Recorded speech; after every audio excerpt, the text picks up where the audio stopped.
Pete pun mempersilahkan Mikey untuk menceritakan tulisannya.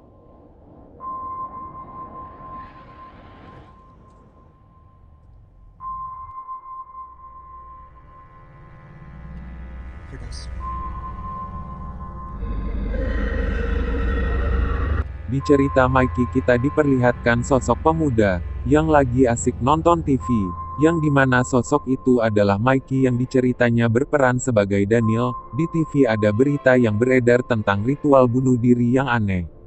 Dan kebetulan ayah Daniel, seorang polisi yang menyelidiki kasus ritual bunuh diri itu, lagi asik-asiknya nonton TV, tiba-tiba sebuah mobil datang. Daniel pun langsung masuk ke kamar saudarinya yang bernama Sarah. Daniel memberitahu Sarah mereka sudah pulang, yang ternyata orang yang pulang itu adalah ayah Daniel dan ibunya yang baru pulang, usai melakukan penyelidikan kasus ritual bunuh diri itu. Daniel terus menatap ayahnya, karena semenjak pulang dari TKP, ayah Daniel bertingkah aneh. Daniel bertanya kepada ibunya, apa yang terjadi. Kepada ayahnya, ibu Daniel hanya berdalih untuk tidak banyak bertanya, apalagi bertanya kepada ayah mereka, yang sekarang sedang mendapat banyak tekanan. Ibu Daniel juga bilang bahwa sudah ada 3 keluarga yang bunuh diri tanpa tahu apa sebabnya. Daniel mendatangi ayahnya memberitahu bahwa sarapan sudah siap. Tapi ayah Daniel hanya ngomong sendiri, dia ada di sana, dia ada di sana. Lalu tiba-tiba seekor burung gagak menabrak kaca yang tepat di depan Daniel. Dan tiba-tiba ayah Daniel gogoakan menjerit, "GK jelas kenapa." Ibu Daniel pun datang dan menenangkan ayah Daniel. Setelah itu Daniel terus-menerus menatap bangkai burung gagak itu. Setelah itu ibu Daniel berangkat bekerja, dan menyuruh Daniel untuk menajaga ayahnya. Daniel yang penasaran tentang apa yang sebenarnya terjadi, masuk ke kamar kerja ayahnya. Daniel mencari-cari informasi apa yang sebenarnya terjadi di TKP. Daniel menemukan sebuah bungkusan yang berisi patung kecil, yang berbentuk seperti burung gagak. Setelah itu Daniel menemukan foto-foto yang diambil di TKP, dan terlihatlah foto gagak hitam. Daniel yang merasa heran, datang ke kamar Sarah, dan memberitahu Sarah bahwa Daniel menemukan sesuatu di ruang kerja ayahnya. Sarah bilang Daniel tak seharusnya masuk ke ruang kerja ayah, karena nanti kau dan aku akan masalah. Sarah pun menyuruh Daniel untuk ke kamarnya. Di kamar Daniel terbayang-bayang foto-foto yang ia lihat di kamar ayahnya. Daniel pun pergi ke dapur untuk mengambil minuman. Saat akan kembali ke kamarnya Daniel melihat orang-orang yang memakai kain putih sedang duduk di meja makan. Daniel yang ketakutan langsung lari menemui Sarah, tapi Sarah seperti sedang kesetanan. Saat Daniel melirik ke lorong, ternyata ibu Daniel juga sudah kesetanan. Daniel pun bergegas masuk ke kamarnya. Dan ternyata itu semua cuma mimpi. Daniel yang terbangun melihat ayahnya sudah berdiri tepat di depan pintu kamarnya sambil membawa sebuah palu. Ayah Daniel bertanya, apakah kau yang masuk ke ruang kerja ayah, atau saudarimu? Daniel menjawab dengan jujur kalau Daniel lah yang masuk, dibarengi dengan perasaan menggebu-gebu karena takut kepada ayahnya yang membawa palu. Ayah Daniel bertanya kepada Daniel, apa kau merasa berat? Ayah Daniel bilang bahwa aku harus memutus apa yang menahanku di sini. Setelah itu Daniel dan keluarganya sedang duduk di meja makan. Daniel merasa bahwa ada yang aneh. Saat Daniel menatap ke atas, tiba-tiba darah menetes ke kening Daniel. Saat Daniel menatap ke meja, semua makanan di meja berubah menjadi burung gagak, dan semua keluarga Daniel menggunakan kain putih. Saat melirik lagi Daniel melihat keluarga sedang terapung, dan ayah Daniel menyuruh Daniel untuk melepaskan bebannya. Tiba-tiba Daniel memantok-mantokkan kepalanya ke paku yang menancap di burung gagak itu. Bayang-bayangan aneh pun muncul dan semua keluarga Daniel bunuh diri. Keluarga Daniel menjadi keluarga keempat yang bunuh diri. Scenes pun beralih lagi ke toko buku Pete. Diego memberi pujian kepada Mikey, dan Mikey membalas pujian Diego dengan memuji luka lebam Diego. Di sisi lain, kita diperlihatkan Clary, yang sedang mencari-cari buku sendirian. Saat sedang mencari, tiba-tiba, ternyata itu Pete, yang datang untuk memanggil semua orang untuk berkumpul. Saat Pete sendirian, Pete sedikit melihat-lihat sekeliling. Dan saat berkumpul seperti biasa Clary dan Mikey membicarakan tentang pembunuhan yang terjadi kemarin. Tak lama Pete pun datang, dan mempersilahkan Diego untuk memulai ceritanya. Dan cerita Deathbringer pun dimulai. Di awal cerita kita diperlihatkan seorang pria, yang dimana pria itu Diego sendiri. Diego terlihat seperti sedang meminta tumpangan dan akhirnya ada seseorang yang memberikan Diego tumpangan. Di perjalanan Diego tertidur di mobil, dan sampailah Diego di tempat pengisian bensin mini. Saat Diego mau masuk tempat itu sudah dikunci, Diego pun berjalan-jalan dan tak sengaja menemukan sebuah kacamata. Terus dibuang lagi sama Diego. Diego pun mendekati sebuah mobil yang terparkir di pom bensin itu. Diego mencari-cari siapa pemilik mobil itu. Ternyata mobil itu tidak dikunci dan kuncinya tergeletak di bawah tanah. Diego pun masuk ke mobil itu dan mencari-cari sesuatu. Diego menemukan sebuah foto suami istri. Dan tiba-tiba datanglah seorang pria yang merupakan pemilik mobil tersebut. Pria itu ngegas dan menanyakan kunci mobilnya. Pria itu terlihat sangat panik, dan pria itu menyuruh Diego untuk pergi dari tempat ini. Diego bertanya apa yang terjadi, tapi pria itu mengancam Diego dengan sebuah pistol, menyuruh Diego untuk segera pergi. Diego yang masih kebingungan, terus-terusan bertanya-tanya apa yang terjadi, dan pria itu bilang istriku. Entah apa yang terjadi saat pria itu mendengar suara istrinya yang memanggil namanya. Pria itu langsung menembak asal-asalan.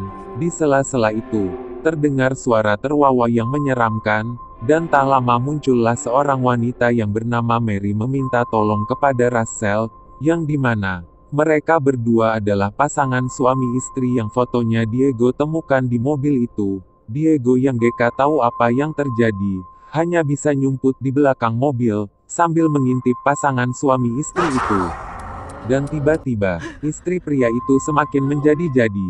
Russell langsung kabur, sedangkan Diego masih santuy di belakang mobil.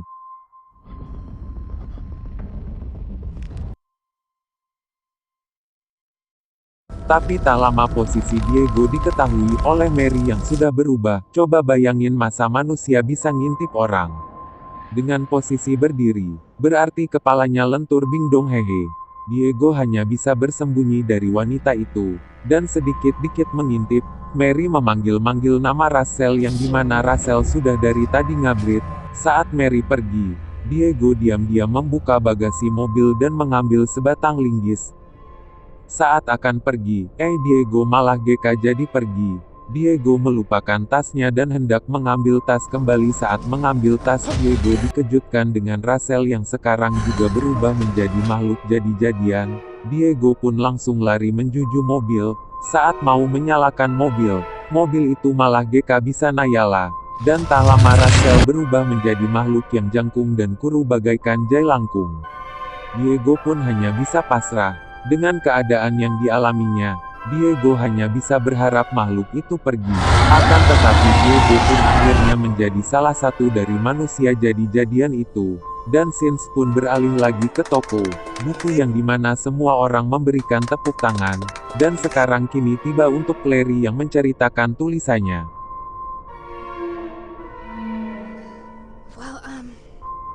Dan cerita The Resting pun dimulai. Di awal cerita kita diperlihatkan seorang wanita tua, yang sedang duduk sambil melihat buku album foto, sambil senyum-senyum manja. Setelah itu wanita tua itu bangkit dari tempat duduknya, dan menuju tali gantung. Dan wanita itu memasang tali itu ke lehernya. Sebelum ngagantung, wanita itu membacakan sebuah mantra-mantra. Dan ending wanita itu pun berhasil menggantung dirinya sendiri.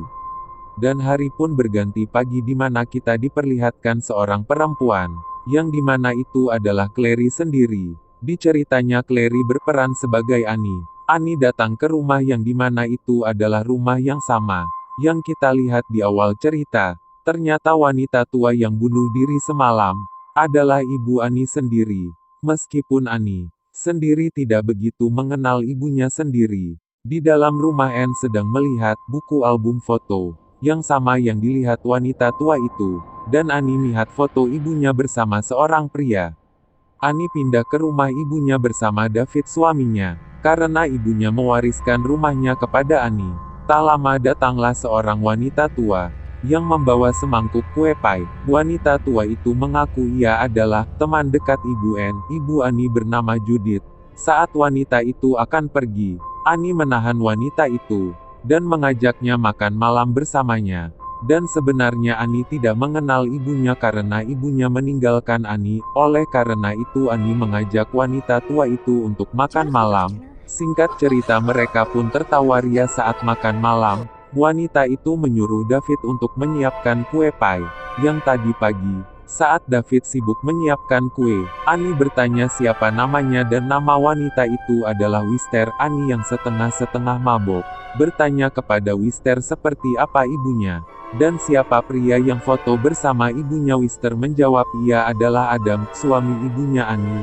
Wanita itu mulai bercerita banyak, dan saat Ani meminum lagi, sambil mendengarkan cerita, Wister yang sudah jelas bilang bahwa Ani bisa membawa ibunya kembali. Ani pun gemetaran karena meminum itu, tapi si David yang suaminya sendiri, malah senyum-senyum lihat istrinya, yang utsawan dan gak bisa bergerak karena ternyata Wister sudah mencampur obat di wine yang Ani minum.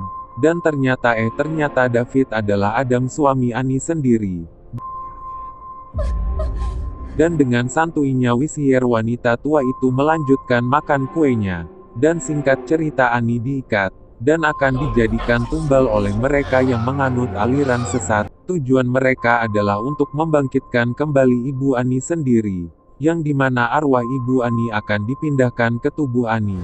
Dan gilanya suaminya David adalah korban yang sama.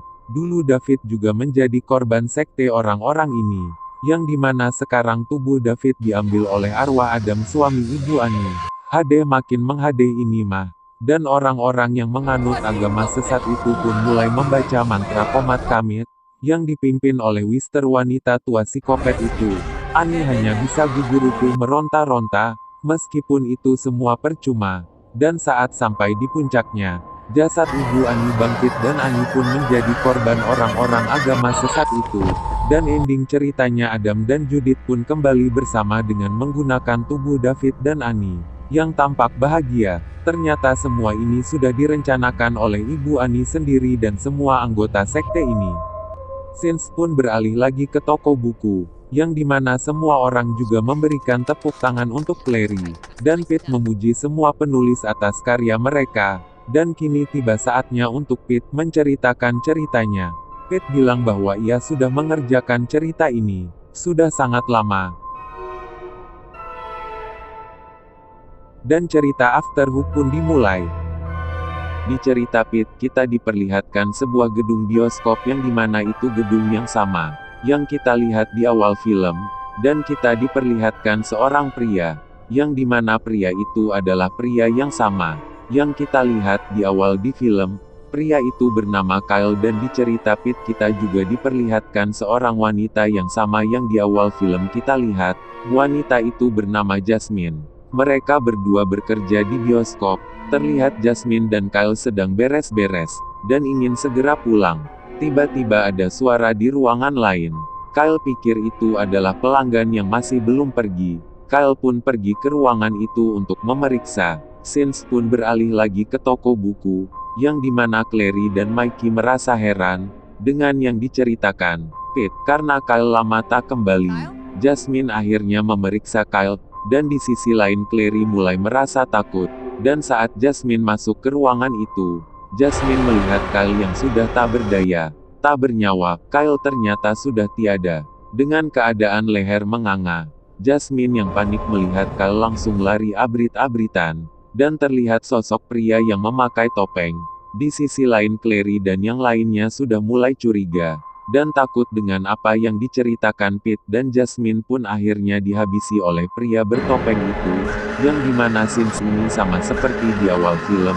Semua anggota grup merasa ada yang aneh, dan menyuruh Pete untuk berhenti, dan suasana pun menjadi berdebar-debar. It's to mock the ones who... It's not to hide who he is, no. Diego secara diam-diam mengambil sesuatu di sepatunya. Dan saat Diego berdiri, tiba-tiba lampu di tempat itu mati. Clary dan yang lainnya pun mulai panik, karena ternyata Pete adalah dalang pembunuhan yang terjadi di bioskop kemarin. Diego, Naomi, Mikey, dan Clary. Mereka semua sudah terjebak di toko buku Pete, dan Diego pun menjadi korban pertama di toko buku itu.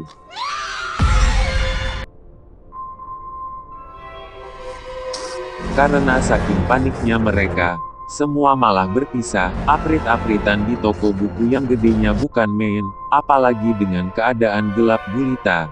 Dan kita diperlihatkan Pete yang sedang mondar-mandir mencari mangsa. Naomi malah kesurusukan, dan akhirnya ketahuan sama psikopat bertopeng itu, yang tidak lain tidak bukan Pete. Saat Clary dan Mikey sedang berlari, tiba-tiba lemari buku itu bergeser sendiri. Dan ternyata itu Naomi, yang meminta tolong kepada Clary. Ya namun apa boleh buat, Clary tidak bisa berbuat apa-apa. Tak lama psikopat pun menemukan Naomi. Naomi yang melihat psikopat itu, langsung aprit-apritan seperti biasa. Yang namanya film pasti ada adegan kesandungnya. Naomi tidak sengaja terjatuh dan gogoseran merangkak, tapi psikopat Pete itu datang. Naomi hanya bisa memohon-mohon, karena jiwa psikopat tidak kenal ampun. Selesai Naomi pun ikut menyusul Diego. Scenes pun beralih ke Clary yang sudah terpisahkan oleh lemari buku. Mikey yang sendirian dikejar psikopat itu dan Mikey masuk ke dalam WC. Mikey yang berpikir psikopat itu sudah pergi. Mikey malah keluar dari WC itu. Saat melirik ke belakang, ternyata psikopat itu masih ada di situ. Dan Mikey pun menyusul Naomi dan Diego. Sedangkan Clary hanya bisa jalan-jalan santuy, karena keadaan toko yang gelap. Dan takut ketahuan psikopat itu. Untuk berantisipasi, Clary mengambil sebuah buku besar. Ya lumayanlah buat nakol tuh psikopat. Dan tiba-tiba psikopat itu lewat di depan Clary. Clary yang siap-siap, langsung menakol psikopat itu dengan buku setebel dinding Shiganshina. Clary mencoba lari, akan tetapi psikopat itu berhasil melukai kaki Clary. Clary hanya bisa koser-koseran meronta lari. Tiba-tiba lemari buku itu menutup jalan Clary, dan psikopat itu menghampiri Clary. Pete bilang ingin menjelaskan semuanya. Dengan polosnya Pete bilang ia tidak bermaksud melukai Clary, yang padahal jelas-jelas ia sudah menggorok semua teman-temannya. Pete terlihat polos dan mengkhawatirkan luka Clary. Seakan-akan tidak terjadi apa-apa, Clary hanya bisa gemetaran di dekat Pete. Clary bertanya, apa kau membunuh Mikey? Dan ya Pete mengakui itu. Pete bilang bahwa dari awal, Pete tidak menginginkan Mikey berada di sini. Tapi kaulah yang memaksa. Dan Pete menceritakan bahwa ayahnya dulu adalah pembunuh Chorsworth pertama. Dan semua cerita ayahnya ditulis di jurnalnya. Pete bilang ia hanya meneruskan warisan ayahnya. Hadeh makin menghadeh aja nih psikopat. Pete pun meninggalkan jurnalnya untuk Clary, dan langsung pergi. Clary hanya bisa gogoakan. Tak lama suara alarm polisi pun terdengar, dan film Cryus pun selesai. Jangan lupa buat support channel ini dengan cara klik subscribe, supaya saya lebih semangat bikin kontennya. See you next video.